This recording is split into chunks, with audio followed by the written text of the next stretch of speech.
নমস্কার, স্বয়ংপ্রভার আজকের ক্লাসে আপনাদেরকে স্বাগত। আজ আমরা ইউনিফর্ম টাইটেল অর্থাৎ একরূপী আখ্যা কিভাবে আমরা ক্যাটালগে করব সেটি নিয়ে আলোচনা করব। আজকের আলোচনা সুবিধার্থে এখানে এই আলোচনা চক্রে আমরা কতগুলো ভাগে বিভক্ত করেছি আমাদের পুরো সাবজেক্টটাকে। তার মধ্যে প্রথমে আমরা আলোচনা করব যে কাকে একরূপী আখ্যা বলে, সেই একরূপী আখ্যার কি প্রয়োজনীয়তা আমাদের লাইব্রেরিতে এবং এর ব্যবহার কিভাবে আমরা করব সেটা সঙ্গে সঙ্গে AACR2 অনুযায়ী একরূপী আখ্যার ব্যবহারের যে নিয়মগুলো AACR2 তে দেওয়া আছে সে সম্পর্কে আমরা আলোচনা করব। এখন একরূপী আখ্যা যখন আমরা আলোচনা করতে শুরু করব তখন কিছু নথির জন্য আমরা যেগুলো লাইব্রেরিতে থাকে তার সম্পাদক বা অনুবাদক থাকতে পারে, তবে তারা নথির চিন্তার বিষয় মানে যেটা আইডিওলজি যেটা আমাদের ডকুমেন্টের ভেতর যে আইডিয়াটা আছে সেই আইডিয়াটা তার বিষয়বস্তু বা তার শৈল্পিক যে বিষয়বস্তু তার জন্য দায়ী নয়। এই প্রকাশনার প্রধান সমস্যা হলো যে তারা সাধারণত তাদের নামে পরিচিত হয় এবং সম্পাদক বা অনুবাদকের নামে নয়। অন্য ধরনের প্রকাশনা রয়েছে যা একটি যৌথ কাজ হতে পারে এবং এর সংক্ষিপ্ত শিরোনাম দ্বারা সেই কাজগুলি অধিক পরিচিত থাকে। এটি ক্যাটালগারদের কাছেও কিছু সমস্যা তৈরি করে থাকে। অ্যাংলো আমেরিকান ক্যাটালগিং রুল যার দ্বিতীয় যে রিভাইজড এডিশন তাতে ক্যাটালগারদের এই ধরনের সমস্যার কিছু সমাধান দেওয়ার চেষ্টা হয়েছে। এখানে এই জাতীয় রচনাগুলির জন্য একটি শিরোনাম বেছে নেওয়ার পরামর্শ দেওয়া হয়েছে এবং সেই শিরোনামের অধীনে একসাথে একই কাজের সমস্ত প্রকাশকে একত্রিত করার ব্যাপারে পরামর্শ দেওয়া হয়েছে। অ্যাংলো আমেরিকান ক্যাটালগিং রুলের যে সেকেন্ড এডিশন সেখানে একটি শিরোনামকে ইউনিফর্ম শিরোনাম হিসেবে ধরা হচ্ছে। বড় বড় গ্রন্থাগারে একরূপী আখ্যার প্রয়োজনীয়তা অনুভব করা হয়। যে গ্রন্থাগারে একজন লেখকের অনেক ধরনের বই থাকে বা যেখানে ব্যবহারকারীদের চরিত্র বিভিন্ন ধরনের হয় অথবা যেখানে প্রাচীন কাব্য, মহাকাব্য ইত্যাদি থাকে সেখানেই একরূপী আখ্যার দরকার হয়। আপনি নিশ্চয়ই আলিবাবা এবং ৪০ চোর বা সিন্দাবাদ বা নাবিক বা আলাদিন এবং জাদুর প্রদীপের মতো বিভিন্ন শিরোনাম শুনেছেন। এই সমস্ত গল্পের একটি সম্মিলিত নাম আছে, আরব্য রজনী। আরব্য রজনী তার অধীনে বর্ণিত সমস্ত গল্পের একরূপী আখ্যা বা ইউনিফর্ম টাইটেল। সেখানে জনপ্রিয় নামের আলাদা আলাদা গল্প থাকতে পারে, কিন্তু এর সম্মিলিত একক নাম বা একরূপী আখ্যাও রয়েছে। কোনো নির্দিষ্ট লেখকের সম্পূর্ণ কাজ বা কোনো লেখকের বাছাই করা কাজ বা দীর্ঘ শিরোনামযুক্ত বইগুলি তাদের জনপ্রিয় শিরোনাম দ্বারা পরিচিত হতেই পারে। তাহলে একরূপী আখ্যা কাকে বলবো? অ্যাংলো আমেরিকান ক্যাটালগিং রুলের সেকেন্ড রিভাইজড এডিশনে একরূপী আখ্যার জন্য যে সংজ্ঞা দেওয়া হয়েছে সেটি হলো নির্দিষ্ট শিরোনাম যার দ্বারা একটি কাজকে ক্যাটালগ করার উদ্দেশ্যে চিহ্নিত করা হয়। একটি কাজের শিরোনামকে একটি ভিন্ন কাজের শিরোনাম থেকে আলাদা করতে ব্যবহৃত একটি বিশেষ শিরোনাম। এটি একটি প্রচলিত যৌথ শিরোনাম যা একজন লেখক বা সুরকারের প্রকাশনাগুলোকে একত্রিত করতে ব্যবহৃত হয়, যেমন সম্পূর্ণ কাজ, একটি নির্দিষ্ট সাহিত্য বা সঙ্গীতের আকারে বেশ কিছু কাজ। একরূপী আখ্যা বা ইউনিফর্ম টাইটেল এমন একটি আখ্যা যা ব্যবহৃত হয় বিভিন্ন ধরনের লেখাকে একত্রিত করার কাজে। এই লেখাগুলি একজন লেখকেরও হতে পারে, আবার বিভিন্ন ধরনেরও হতে পারে। যেমন রবীন্দ্রনাথ ঠাকুরের ছোট গল্পগুলো যদি একত্রিত করে তার নাম দেওয়া হয়েছে গল্পগুচ্ছ, আবার সেখানে প্রত্যেকটি গল্পের আলাদা আলাদা আখ্যা আছে। ধর্মীয় গ্রন্থের জন্য একরূপী আখ্যা হবে সেই ধর্মীয় গ্রন্থের নাম, যেমন বাইবেল, কোরআন, বেদ ইত্যাদি। একরূপী আখ্যার ব্যবহার আমরা সাধারণত দুটো ক্ষেত্রে দেখতে পাই। প্রথমত, যেসব গ্রন্থ একাধিক আখ্যা দ্বারা পরিচিত, এবং দ্বিতীয়ত কিছু বিশেষ বিশেষ গ্রন্থের ক্ষেত্রে, যেমন ধর্মীয় গ্রন্থ বা আইন সংক্রান্ত গ্রন্থের ক্ষেত্রে আমরা একরূপী আখ্যা দেখতে পাই। এখন একরূপী আখ্যার কি প্রয়োজনীয়তা আছে? গ্রন্থাগারে সমস্ত ক্যাটালগিং যেগুলো করা হচ্ছে, যে ডকুমেন্টগুলো লাইব্রেরিতে থাকে, সেই লাইব্রেরির ডকুমেন্টগুলো যে ক্যাটালগিং করছি আমরা, সেখানে একরূপী আখ্যা কেন প্রয়োজন? একরূপী আখ্যা আসলে একটি একক, সামঞ্জস্যপূর্ণ শিরোনামের অধীনে একটি কাজের সমস্ত সংস্করণকে একত্রিত করার কাজে এটি ব্যবহার করা হয়। এটি নিশ্চিত করে যে ব্যবহারকারীরা শিরোনামের বিভিন্নতা সত্ত্বেও সহজেই উপাদানগুলি শনাক্ত করতে পারে। নিম্নলিখিত কারণে অভিন্ন শিরোনামের প্রয়োজনীয়তা দেখা দেয়: শিরোনাম প্রমিতকরণ, অনুবাদ এবং ভাষার বিভিন্ন রূপগুলোকে একত্রিত করা, অনুরূপ শিরোনাম আলাদা করা, শাস্ত্রীয় ও ঐতিহাসিক কাজ একত্রিত করা, একটি কাজের বিভিন্ন প্রকাশকে গোষ্ঠীবদ্ধ করা এবং উন্নত অনুসন্ধান। এখন শিরোনাম প্রমিতকরণ বলতে আমরা কি বুঝবো? একই কাজের বিভিন্ন সংস্করণের বিভিন্ন শিরোনাম থাকতেই পারে। একটি অভিন্ন শিরোনাম তাদের সামঞ্জস্যের জন্য প্রমিত করতে সাহায্য করে।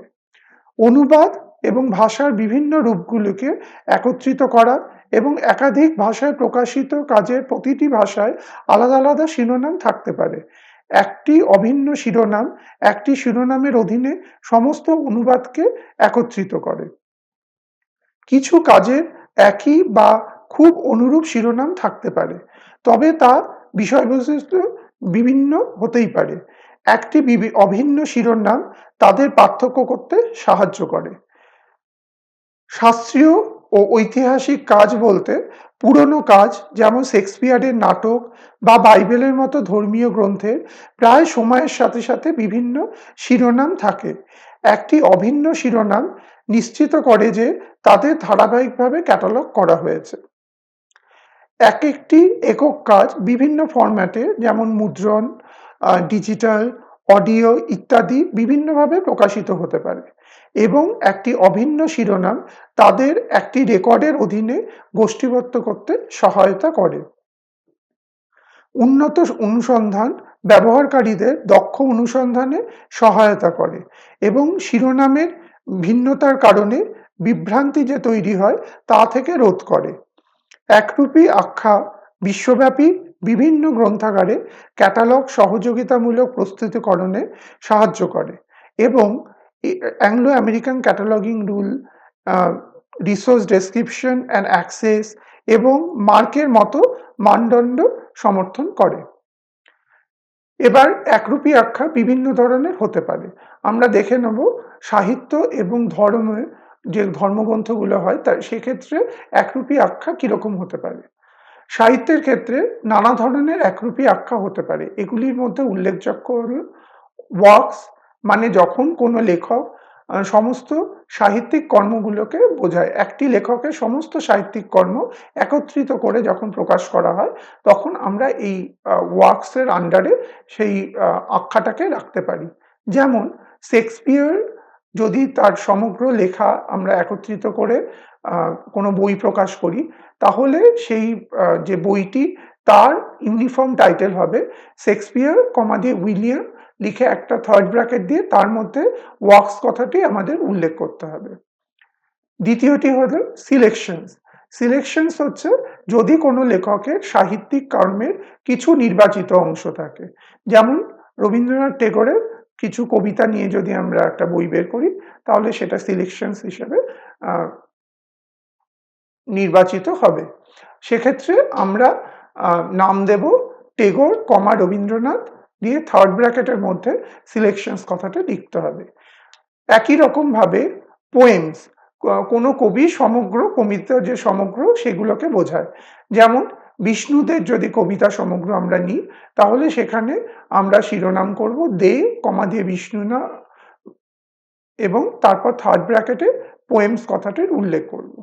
সেরকমই কোনো সাহিত্যের সমগ্র নাটকগুলি যদি আমরা একত্রিতভাবে কোনো ইউনিফর্ম টাইটেলের আন্ডারে আনতে চাই, তাহলে সেক্ষেত্রে আমরা প্লেস কথাটি ইউজ করব। যেরকম ব্রাত্য বসুর সমস্ত নাটকগুলো যদি আমরা একত্রিত করে একটা ইউনিফর্ম টাইটেল দিই, তাহলে এখানে লিখতে হবে বাসু, কমা দিয়ে ব্রাত্য এবং তারপর থার্ড ব্র্যাকেটে প্লেস কথাটি। সেরকমই নাটকের আবার কিছু কিছু নির্বাচিত অংশ নিয়ে কখনো কখনো আলাদা বই তৈরি হয়।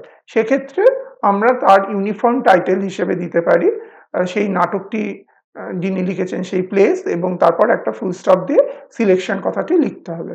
উদাহরণ হিসেবে উৎপল দত্তের টিনের তরোয়াল বইটির যদি কিছু অংশ আমরা একটা আলাদা বই তৈরি করি, তাহলে সেই বইটির যে ইউনিফর্ম টাইটেল আমরা ক্যাটালগে করব সেটি হবে দত্ত, কমা দিয়ে উৎপল, তারপর থার্ড ব্র্যাকেটের মধ্যে প্লেস, ফুল স্টপ দিয়ে সিলেকশন কথাটি লিখতে হবে। এছাড়া বিভিন্ন ধরনের করেসপন্ডেন্স, স্পিচেস, এসে, নোভেল যেগুলো সাহিত্যিকের অন্যান্য যে কর্মকাণ্ড সেগুলোকে যদি একত্রিত করা হয়, সেগুলোকে আমরা আবার সেই পার্টিকুলার যে কাজ সেগুলোর নামে থার্ড ব্র্যাকেটের মধ্যে বসিয়ে দেবো যখন আমরা ইউনিফর্ম টাইটেল করব। যেমন সুভাষচন্দ্র বসুর বক্তৃতাগুলি নিয়ে যদি আমরা একটি বই বের করি, সেক্ষেত্রে তার ইউনিফর্ম টাইটেল যেটা হবে সেটা হচ্ছে বাসু, কমা সুভাষচন্দ্র দিয়ে থার্ড ব্র্যাকেটের মধ্যে স্পিচেস কথাটি উল্লেখ করতে হবে। এবার ধর্ম বিষয়ক যে গ্রন্থগুলি আছে সেই গ্রন্থগুলি বলতে আমরা কি বুঝবো, প্রথমে আমরা সেটা জেনে নিই। ধর্মগ্রন্থ হলো সেই সব পাঠ্য যা বিভিন্ন ধর্মের ধর্মীয় ঐতিহ্যের কেন্দ্রীয় গুরুত্ব বলে মনে পড়ে। এগুলি বিশ্বের সাহিত্যের একটি বড় অংশ নিয়ে গঠিত, যেমন বেদ, উপনিষদ, পুরাণ, কোরআন, বাইবেল ইত্যাদি। যদি আমরা অ্যাংলো আমেরিকান ক্যাটালগিং রুল যে বইটি সেটি যদি দেখি, সেখানে রুল নাম্বার 25.1882 যেটা বলেছে সেটা হচ্ছে ওল্ড টেস্টামেন্ট, বাইবেলের যেটা একটি ভাগ, সেটিকে আমরা এইভাবে লিখব যে বাইবেল ফুল স্টপ দিয়ে ও ফুল স্টপ টি, এবং নিউ টেস্টামেন্টের ক্ষেত্রে Bible full stop N full stop T. তাহলে আমাদের কিন্তু এই যেটা সংক্ষেপে আমরা লিখছি ওল্ড টেস্টামেন্টের ওটি এবং নিউ টেস্টামেন্টের এনটি, সেগুলো কিন্তু ইটালিক্সে লিখতে হয়। কিন্তু পরীক্ষাতে যখন আমাদের এই ক্যাটালগিং এর প্র্যাকটিস করতে দেওয়া হয়, সেখানে যেহেতু ইটালিক্স ভাবে আমরা লিখতে পারি না, তো সেই জন্য এর তলায় আমরা একটা আন্ডারলাইন করে দেবো। এএসিআর বা অ্যাংলো আমেরিকান ক্যাটালগিং যে রুলস সেইটি অনুসারে একরূপী আখ্যার যে ব্যবহারের নিয়মাবলীগুলো রয়েছে সেগুলি নিয়ে আমরা এখন আলোচনা করব।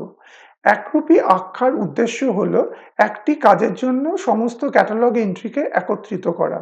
যখন এটি বিভিন্ন প্রকাশ বিভিন্ন শিরোনামের অধীনে প্রদর্শিত হয়, তখন বহুরূপী আখ্যা তৈরি করার সময় নিম্নলিখিত যে নির্দেশগুলো সেগুলো পালন করা উচিত। কাজটি কত ভালোভাবে জানা যায়, কাজটির কয়টি প্রকাশ আছে তা জানা যায়, মূল এন্ট্রি শিরোনামের অধীনে আছে কিনা তা জানা যায়, এবং কাজটি মূলত অন্য ভাষায় ছিল কিনা সেটাও আমাদের জানতে হবে।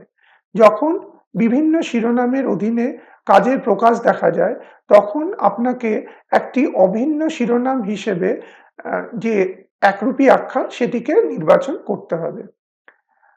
অ্যাংলো আমেরিকান ক্যাটালগিং রুল অনুযায়ী একরূপী আখ্যাটি বন্ধনীতে লিখে মূল আখ্যার আগে বসাতে হয়। কখনো কখনো শীর্ষকে বা হেডিং এ আমরা একরূপী আখ্যা ব্যবহার করতে পারি। সেক্ষেত্রে মূল আখ্যাটি দিয়ে একটি অতিরিক্ত সংলেখ তৈরি করতে হয়।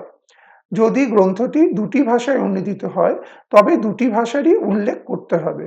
কিন্তু যদি গ্রন্থটি তিনটি বা তার বেশি ভাষায় অনুদিত হয়ে থাকে, তবে পলিগট কথাটি লিখতে হবে। কোনো ধর্মীয় সম্প্রদায় দ্বারা স্বীকৃত ধর্মগ্রন্থ অথবা ধর্মগ্রন্থের অংশ বিশেষের ক্ষেত্রে আখ্যার নাম শীর্ষক করতে হবে। ক্ষেত্র বিশেষে একরূপী আখ্যার ব্যবহার করতে হবে।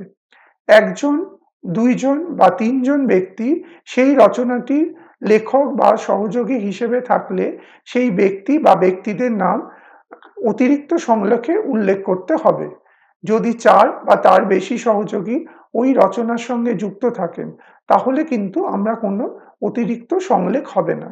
আপনারা যদি লক্ষ্য করে থাকেন তাহলে দেখতে পাবেন এই যে নিয়ম, এই নিয়মবিধি কিন্তু আমাদের যখন এমনি গ্রন্থগুলোর আমরা ক্যাটালগ করি, তার যে নিয়মাবলী তার সাথে কিন্তু অনেকটা একই রকম আছে। সেক্ষেত্রেও কিন্তু আমরা ৩ এর অধিক যখন আ লেখক থাকেন কোনো বইয়ের জন্য, তখন তাদের নাম কিন্তু আমরা আ যে অতিরিক্ত সংলেখ হয় সেখানে দিই না, এবং মুখ্য সংলেখ কিন্তু সেক্ষেত্রে আ ওই বইটির যে টাইটেল বা শিরোনাম সেইটি দিয়ে হয়ে থাকে।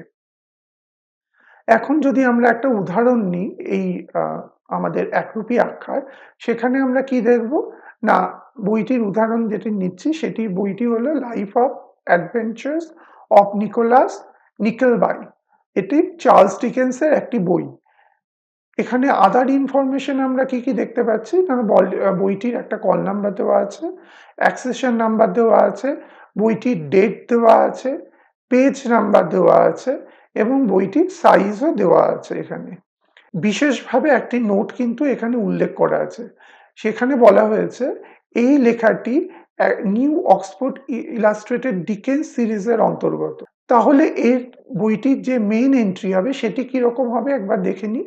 সেখানে কিন্তু আমরা যে মুখ্য সংলেখের যে হেডিং হবে বা মূল এন্ট্রির হেডিং, সেখানে কিন্তু ডিকেন্স চার্লসের নামে হবে। একরূপী আখ্যার নিয়মাবলী যখন আলোচনা করা হয়েছিল আপনারা খেয়াল করে দেখবেন, তখন আমরা বলেছিলাম যে একরূপী আখ্যাটিকে আমাদের একটি থার্ড ব্র্যাকেটের মধ্যে প্রথমে দিতে হবে। তারপর মূল যে আখ্যাটি আছে সেটি দিতে হবে। সেই জন্য আমরা যখন ডেসক্রিপশন এরিয়াতে লিখতে শুরু করেছি দেখুন, নিকোলাস নিকেলবাই, যেটা একরূপী আখ্যার আ ইউন মানে ইউনিফর্ম টাইটেল এই বইটির ক্ষেত্রে। আর এই বইটির যে মূল টাইটেল সেটিকে ওই নিকোলাস নিকেলবাইকে থার্ড ব্র্যাকেটের মধ্যে রেখে তারপর সেটি লিখেছি, life and adventures of Nicholas Nickleby by Charles Dickens, full stop লিখে তারপর ড্যাশ দিয়ে সেখানে প্লেস অফ পাবলিকেশন লন্ডন, তারপর এখানে একটি কোলন দিয়ে অক্সফোর্ড ইউনিভার্সিটি প্রেস, যিনি এই বইটির পাবলিশার তার নামটি লেখা হয়েছে, তারপর কমা দিয়ে কত সালে পাবলিশ হয়েছে সেটি আমরা লিখেছি 1953 সালে। ফিজিক্যাল ডেসক্রিপশন এরিয়াতে দেখুন প্রিলিমিনারি যে পেজেসগুলো ছিল, মানে 14টি যে প্রিলিমিনারি পেজেস, সেটিকে আমরা কিন্তু রোমান হরফে লেখার পর একটি কমা দিয়েছি এবং তারপর অ্যারাবিক নাম্বারে আমরা যে 250টি পেজ আছে সেটি লিখেছি। তারপর একটি সেমিকলন দিয়ে বইটির আয়তন 22 সেন্টিমিটার সেটি লিখেছি। বইটি যেহেতু একটি সিরিজের অন্তর্গত, তো সেই জন্য ষষ্ঠ যে ক্ষেত্র সেটি একটি স্টপ ড্যাশের মাধ্যমে পঞ্চম ক্ষেত্র থেকে আলাদা করে একটি ফার্স্ট ব্র্যাকেটের মধ্যে সিরিজের নামটি দিয়েছি। যদি এই সিরিজের সংখ্যা থাকতো তাহলে এই সিরিজের নামটি যে new Oxford illustrated Dickens series সেটি লেখার পর কমা দিয়ে সেই সংখ্যাটির নাম্বার দেওয়া হতো, কিন্তু এখানে যেহেতু সংখ্যা নেই কোনো, তাই আমরা সংখ্যাটা না দিয়ে আমাদের এই ব্র্যাকেটটি শেষ করেছি। এবং ট্রেসিং এর ক্ষেত্রে আমরা প্রথমে সাবজেক্টটি লিখেছি যেটা হচ্ছে ইংলিশ ড্যাশ ফিকশন, এবং তারপর যে আমাদের ইউনিফর্ম টাইটেল সেটাকে প্রথমে লিখছি নিকোলাস নিকেলবাই, ২ নম্বর দিয়ে বইয়ের যে মূল টাইটেল সেটি লিখেছি এবং ৩ নম্বরে বইয়ের সিরিজ। দেখুন আমরা যখন এডিট এন্ট্রিটা করছি ফার্স্ট সাবজেক্ট এডিট এন্ট্রি, সেখানে ইংলিশ ফিকশন দিয়ে করা হয়েছে। এছাড়া বাকি যে অংশ ক্যাটালগ কার্ডে সেটি একই রকম থাকছে, এবং যখন আমরা টাইটেল এন্ট্রি করছি তখন নিকোলাস নিকেলবাই দিয়ে প্রথমে ইউনিফর্ম টাইটেল দিয়ে করা হচ্ছে এবং ক্যাটালগের বাকি অংশ একই রকম থাকছে। ক্রস রেফারেন্স এন্ট্রি যখন করছি তখন কিন্তু আমরা মূল যে টাইটেল সেই মূল টাইটেলটা প্রথমে দিচ্ছি, life and adventures of Nicholas Nickleby, এবং তাতে একটা সি কার্ড করছি যেখানে সি লিখে ডিকেন্স চার্লস লিখে আমাদের যে ইউনিফর্ম টাইটেল সেই ইউনিফর্ম টাইটেলটা একটা থার্ড ব্র্যাকেটের মধ্যে লিখছি। এখানে মনে রাখতে হবে আমাদের যখন অন্যান্য ক্রস রেফারেন্স এন্ট্রি কার্ডগুলো হয়, মানে সি বা সি অলসো দিয়ে যে কার্ডগুলো করি, সেক্ষেত্রে কিন্তু এরকম টাইটেলটা দেওয়া হয়, এখানে আমরা ওই যে ইউনিফর্ম টাইটেল সেই ইউনিফর্ম টাইটেলটা ব্যবহার করছি। আর একটা যেটা আছে সেটা হচ্ছে আমাদের সিরিজ এরিয়া দিয়ে যে অ্যাডেড এন্ট্রিটা হবে সেই অ্যাডেড এন্ট্রিটা। এখানে দেখুন new Oxford illustrated Dickens series দিয়ে আমরা যে সিরিজের নামে করছি এবং বাকি যে ক্যাটালগটি সেটি কিন্তু মূল যে ক্যাটালগ মানে মেন এন্ট্রি যে ক্যাটালগ কার্ড তার মতনই হচ্ছে। এবার আমরা যদি দ্বিতীয় উদাহরণটিতে আসি, দ্বিতীয় উদাহরণটি হচ্ছে ভগবদ গীতার উপর লেখা একটি উদাহরণ। এখানে যে ব্যাপারটি আমরা দেখতে পাবো যে ভগবদ গীতা বইটি কিন্তু অ্যাকচুয়ালি সংস্কৃত থেকে ট্রান্সলেটেড একটা ইংলিশ বই যেটা সর্বপল্লী রাধাকৃষ্ণন লিখেছিলেন এবং এর সেকেন্ড এডিশনের বইটি আমরা দেখতে পাচ্ছি। পাবলিশার হচ্ছে জর্জ অ্যালেন অ্যান্ড আনউইন, যেটি লন্ডন থেকে পাবলিশড হয়েছিল। এর আদার ইনফরমেশনের মধ্যে হচ্ছে এখানে কল নাম্বার দেওয়া আছে, অ্যাক্সেশন নাম্বার দেওয়া আছে বইটি কত সালে প্রকাশিত হয়েছিল সেটি দেওয়া আছে, বইটিতে কতগুলি পৃষ্ঠা আছে সেটি দেওয়া আছে, এর সঙ্গে সঙ্গে বইটির আয়তন কত সেটাও দেওয়া আছে, মানে 22 সেন্টিমিটার। এখন দেখে নেওয়া যাক এই বইটির মেইন এন্ট্রি কি হবে। আপনারা দেখুন এখানে মেইন এন্ট্রিতে বইটির নাম কিন্তু ছিল ভগবদ্গীতা, কিন্তু যেহেতু আমরা ভগবদ্গীতাটাকে মহাভারতের একটি অংশ বলে মনে করি সেই জন্য আমরা এটির ইউনিফর্ম টাইটেল হিসেবে মহাভারতকে নেব এবং তারপর তার যে অরিজিনাল টাইটেল সেটি লিখব এবং আমরা যেভাবে যেটা আমরা আলোচনা করছিলাম যেমন ওল্ড টেস্টামেন্ট নিউ টেস্টামেন্টের ক্ষেত্রে যে রুলগুলো আমাদের AACR এ দেওয়া আছে সেই রুলের মতোই আমরা এখানে ভগবদ্গীতাকে কিন্তু একটা আন্ডারলাইন দিয়ে রেখেছি। তাহলে এখানে অ্যাক্সেস পয়েন্ট বা মুখ্য সংলেখে যে এন্ট্রি পয়েন্ট বা হেডিং যাই বলি না কেন সেটি হচ্ছে মহাভারত, ফুল স্টপ দিয়ে ভগবদ্গীতা ফুল স্টপ দিতে হবে এবং ভগবদ্গীতার তলায় একটি আন্ডারলাইন করতে হবে। ডেসক্রিপশন এরিয়াতে আমরা ভগবদ্গীতাটা লিখব স্ল্যাশ দিয়ে translated from Sanskrit by S রাধাকৃষ্ণনের নামটি যেভাবে আমাদের ওখানে টাইটেল পেজে দেওয়া ছিল সেই ইনফরমেশনটা আমরা অ্যাজ ইট ইজ এখানটায় তুলে দেব এবং তারপর স্টপ ড্যাশ দিয়ে আমরা এডিশন যেহেতু এখানে পেয়েছি আমরা সেকেন্ড এডিশন এরিয়াতে আমরা এটি লিখব এবং তারপর স্টপ ড্যাশ দিয়ে একদম চলে যাব ফোর্থ এরিয়াতে যেখানে প্লেস অফ পাবলিকেশন হিসেবে লন্ডনের কথা উল্লেখ আছে, তারপর কোলন দিয়ে পাবলিশারের নাম অ্যালেন অ্যান্ড আনউইন এবং কমা দিয়ে তারপর আমরা যে বছরে আর কি বইটি পাবলিশড হয়েছে সেই বইটির বছরটি এখানে দেব। এখানে 1971-এ বইটি পাবলিশড হয়েছে এবং ফিজিক্যাল ডেসক্রিপশন এরিয়াতে আমরা দেখেছি যে 338 পৃষ্ঠা আছে সেটি আমরা লিখলাম, তারপর কোলন দিয়ে বইটির আয়তন 23 সেন্টিমিটার সেটা আমরা এখানে উল্লেখ করে দিয়েছি। ট্রেসিংয়ে আপনারা খেয়াল করে দেখুন যে এখানে সাবজেক্ট হিসেবে কিন্তু আমরা এখানে কিছু দিইনি, তার কারণটা হচ্ছে আমাদের সাবজেক্ট কিন্তু ভগবদ্গীতাই, এর কোনো আলাদা সাবজেক্ট হয় না, তো সেই কারণে আমাদের সাবজেক্টের কোনো আলাদা কার্ডও এখানে অ্যাডেড এন্ট্রি তৈরি হবে না, কিন্তু আর বাকি দুটি যে অ্যাডিশনাল কার্ড বা অ্যাডেড এন্ট্রির যে কার্ড দুটো সেগুলো কিন্তু আমরা একটা ট্রান্সলেটর যার নাম হচ্ছে এস রাধাকৃষ্ণন তার নামে করব, অপরটি বইটির যে শিরোনাম বা টাইটেল তাতে করব।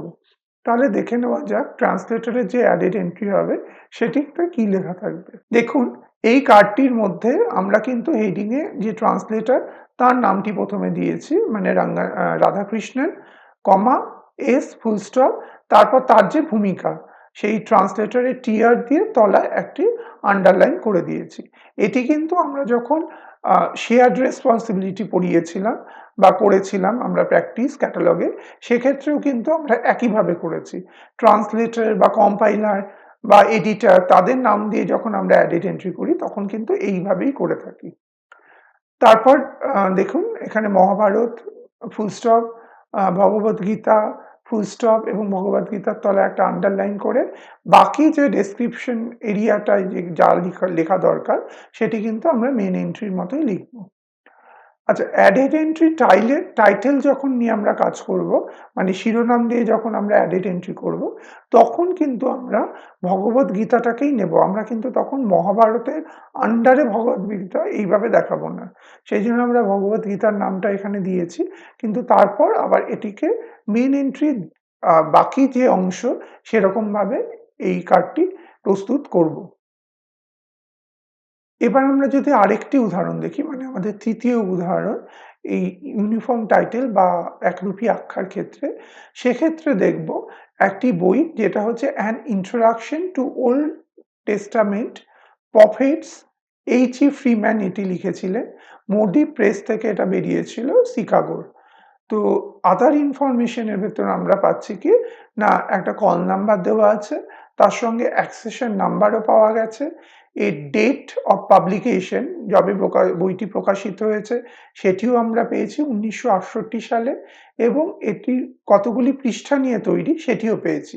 দেখুন, প্রিলিমিনারি পেজ হিসেবে এখানে 6টি পেজ কথা উল্লেখ আছে, এবং 212টি পৃষ্ঠা নিয়ে বাকি বইটি তৈরি হয়েছে। মূল টেক্সটটি 212 পৃষ্ঠাতে সীমাবদ্ধ। এর সাইজ আমরা দেখতে পাই 22 সেন্টিমিটার। এখন দেখে নিই মেইন এন্ট্রিটা কিভাবে তৈরি করব। মেইন এন্ট্রির ক্ষেত্রে এখানে আপনারা দেখুন, যেরকম আমাদের AACR2 এর রুল বলেছে, সেই রুল অনুযায়ী কিন্তু প্রথমে বাইবেলের নামটা আমরা দিয়েছি, তারপর ফুল স্টপ দিয়ে ওল্ড টেস্টামেন্টটা আমরা ওটি বলে লিখেছি, এবং তারপর ফুল স্টপ দিয়ে তার ভেতরে একটা পার্ট হচ্ছে প্রফেটস, এবং এই ওল্ড টেস্টামেন্ট এবং প্রফেট পুরো কথাটিকে কিন্তু আমরা আন্ডারলাইন করছি। এবার বইটির যে অরিজিনাল টাইটেল যেটি আমরা পাই, an introduction to old testament prophets, সেটাই আমরা লেখার পর বাই H.E. ফ্রিম্যান, যিনি অথর, তার নামটি দিচ্ছি। এরপর কিন্তু আমরা একটা স্টপ ড্যাশ দিয়ে 4 নম্বর ক্ষেত্রে চলে যাচ্ছি, যেখানে প্লেস অফ পাবলিকেশন হিসেবে শিকাগোর উল্লেখ করা হচ্ছে, এবং তারপর একটি কোলন দিয়ে পাবলিশারের নাম মোদি প্রেস সেটা লেখা হচ্ছে, তারপর কমা দিয়ে 1968 লিখে তারপর ফুল স্টপ দেওয়া হচ্ছে। ফিজিক্যাল ডেসক্রিপশন এরিয়াতে আমরা প্রিলিমিনারি পেজটি প্রথমে উল্লেখ করছি, তারপর একটি কমা দিয়ে 212 আলফা নিউমেরিক নাম্বার সেই পৃষ্ঠাটি লিখছি, তারপর একটি সেমিকোলন দিচ্ছি, এবং যে 22 সেন্টিমিটার বইটির আয়তন সেটি এখানে লিখছি। আপনারা খেয়াল করে দেখবেন, আমরা ওপরে কল নাম্বার লেখার পর যে অ্যাক্সেশন নাম্বার সেটাকে কিন্তু আমরা ফার্স্ট ইন্ডেনশনের বাঁদিকে লিখছি। ট্রেসিং এর ক্ষেত্রে আমরা এখানেও কিন্তু, যেহেতু আমাদের এটি সাবজেক্ট, নতুন করে সাবজেক্ট আর কিছু লেখার নেই, তাই আমরা সাবজেক্টটা বাদ দিচ্ছি, এবং যে অথর তার নাম এবং টাইটেল দিয়ে দুটি অ্যাডেড এন্ট্রি কার্ড তৈরি করছি। এবার দেখে নেওয়া যাক অথর অ্যাডেড এন্ট্রি কার্ডটা কিভাবে আমরা তৈরি করব। অথর অ্যাডেড এন্ট্রি কার্ডে দেখুন, আমরা ফ্রিম্যান কমা H.E. অথরের নাম লিখেছি, তারপর মূল যে এন্ট্রি বা মুখ্য এন্ট্রি সেটি যেরকমভাবে লেখা হয়েছে সেইভাবেই অনুরূপভাবে আমরা অ্যাডেড এন্ট্রি কার্ডটি তৈরি করছি। টাইটেল অ্যাডেড এন্ট্রির ক্ষেত্রে আমরা দেখুন, আমরা টাইটেল যেটা আছে an introduction to old testament prophet কথাটি আমাদের এই বাকি অংশে ধরেনি বলে সেকেন্ড ইন্ডেনশনের পর আমরা 3টে ডট জায়গা ফাঁকা রেখে ফোর্থ যে ইমাজিনারি ইন্ডেনশন তারপর থেকে আমরা প্রফেস কথাটা লিখেছি। এছাড়া বাকি ক্যাটালগ কার্ড কিন্তু আমাদের যে মুখ্য এন্ট্রি বা মেইন এন্ট্রি সেই অনুযায়ী তৈরি করা হয়েছে। এবার আরেকটি উদাহরণ, মানে এটি আমরা শেষ উদাহরণ হিসেবে ব্যবহার করব এই একরূপী আখ্যা বা ইউনিফর্ম টাইটেলের ক্ষেত্রে। সেখানে দেখুন, যে বইটি আমরা নিয়েছি সেটি উপনিষদের একটি ভাগ, ছন্দোগ্য উপনিষদ। এখানে এই বইটির সম্পর্কে বলা হয়েছে কি না, containing the original text with word by word meaning, running translation and copious notes, translated by Swami Sharvananda. এটা রামকৃষ্ণ মঠ মাদ্রাস থেকে 1965 বইটি পাবলিশড হয়েছে। আদার ইনফরমেশন হিসেবে এখানে কল নাম্বার পেয়েছি বইটির, অ্যাক্সেশন নাম্বার পেয়েছি, বইটির প্রিলিমিনারি পেজ এবং মূল যে পৃষ্ঠা সংখ্যা সেটাও পেয়েছি। এছাড়া বইটির সাইজ বা আয়তন আমরা দেখতে পাচ্ছি 26 সেন্টিমিটার। এবার তাহলে দেখে নেওয়া যাক বইটির মেইন এন্ট্রি আমরা কিভাবে করব। মেইন এন্ট্রিতে কিন্তু আমরা এই ক্ষেত্রেও আপনারা দেখুন যে মূল বইটি মানে উপনিষদ তার কথা প্রথমে লিখেছি এবং তারপর তার যে ভাগ এখানে ছন্দজ্ঞ, সেই ছন্দজ্ঞ কথাটি উল্লেখ করেছি এবং সেটির তলায় একটি আন্ডারলাইন করে দিয়েছি, কারণ আমাদের যখন আমরা ক্যাটালগার হাত দিয়ে লিখব তখন কিন্তু এই ইটালিক ব্যাপারটি করা যায় না, সেই জন্য আমরা একটা আন্ডারলাইন করে দিয়েছি এবং তারপর ফুল স্টপ দিয়েছি। ডেসক্রিপশন এরিয়ার ভেতর আমরা কিন্তু বইটির যে প্রধান টাইটেল ছন্দজ্ঞ উপনিষদ সেটি উল্লেখ করেছি এবং একটি স্ল্যাশ দিয়ে ট্রান্সলেটেড বাই যে স্বামী শিবানন্দ সে তার নামটি দিয়েছি অথরের নাম হিসেবে এবং স্টপ ড্যাশ দিয়ে প্লেস অফ পাবলিকেশন হিসেবে মাদ্রাস উল্লেখ করেছি এবং তারপর একটি কোলন দিয়েছি, কোলন দিয়ে পাবলিশারের নাম রামকৃষ্ণ মঠ তার নামটা দিয়েছি এবং যে বছর বইটি প্রকাশিত হয়েছিল সেই 1965 সালে উল্লেখ করেছি।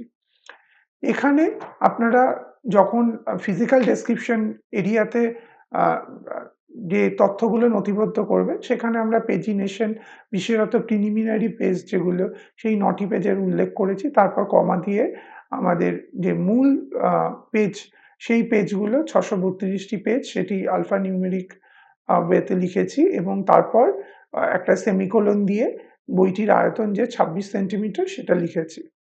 এছাড়া আমরা দেখুন আবার এটি যেহেতু আমাদের সাবজেক্টটাই এখানে টাইটেল হিসেবে ব্যবহার হয়েছে তাই আমরা এখানে সাবজেক্টের কোনো কার্ড করিনি। অথরের নামে একটি কার্ড হচ্ছে যে শিবানন্দ স্বামী এবং বইটির টাইটেল দিয়ে একটা অ্যাডেড এন্ট্রি কার্ড হচ্ছে।